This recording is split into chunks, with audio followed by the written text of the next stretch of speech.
बड़ी खबर आ रही है प्रधानमंत्री मोदी की मोहम्मद यूनुस से दो टूक। बांग्लादेश से द्विपक्षीय वार्ता में पीएम मोदी ने कहा भारत विरोधी नैरेटिव पर लगाम लगे, ये पीएम ने कहा है। और मीटिंग में हिंदुओं पर हमले का मुद्दा भी प्रधानमंत्री ने उठाया। शेख हसीना पर भारत अपने रुख पर कायम है। ये बड़ी खबर इस वक्त की इस मुलाकात को लेकर, इस बाइलेटरल मीटिंग को लेकर। और इधर दोनों नेताओं की मुलाकात पर विदेश सचिव विक्रम मिस्री ने क्या कहा है, ये भी सुनिए। Subsequently, the Prime Minister also met today with Professor Mohammad Yunus, the Chief Advisor of the Interim Government of Bangladesh.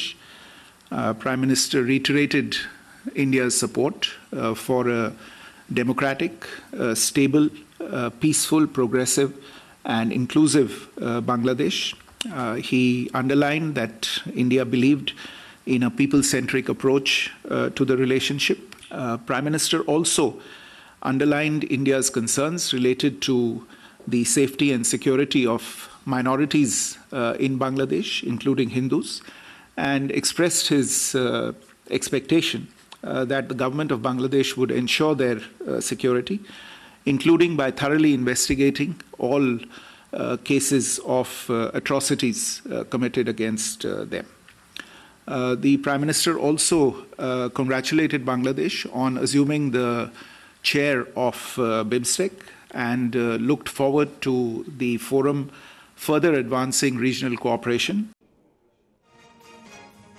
तो सुना आपने भारत की तरफ से प्रधानमंत्री ने क्या मैसेज देने की कोशिश की है। मनीष हमारे साथ, हमारे संवाददाता स्टूडियो में है। मनीष, अगर इसको डिकोड करने की कोशिश करें, प्रधानमंत्री ने जो डायरेक्ट मैसेज देने की कोशिश की है वो क्या है, और खासकर शेख हसीना के मामले पर भारत अगर अपने स्टैंड पर कायम है, इसका मतलब क्या है? बिल्कुल, देखिए ये बात तो साफ है कि 30 मिनट की इस बातचीत का नतीजा ये है कि अब शेख हसीना कम से कम अभी फिलहाल अगले काफी समय तक भारत से प्रत्यर्पित नहीं की जाने वाली है, वो भारत में ही रहेंगी।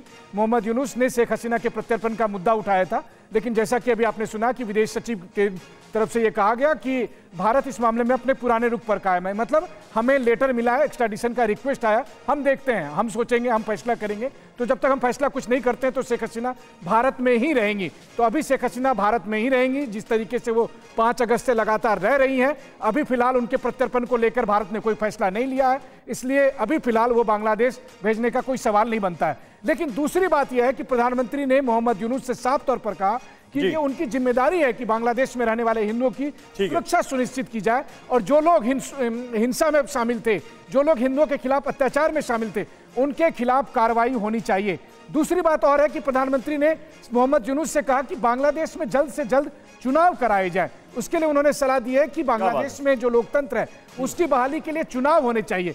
यानी एक बार फिर भारत ने इशारों में कहा कि उनकी नजर में मोहम्मद यूनुस सिलेक्टेड सरकार है, इलेक्टेड सरकार नहीं है, और वहां इलेक्टेड सरकार होनी चाहिए। और भारत विरोधी जो नैरेटिव बनाया जा रहा है बांग्लादेश में कट्टरपंथियों के द्वारा, उस पर लगाम लगाने के लिए प्रधानमंत्री ने मोहम्मद यूनुस से कहा है। बहुत शुक्रिया मनीष आप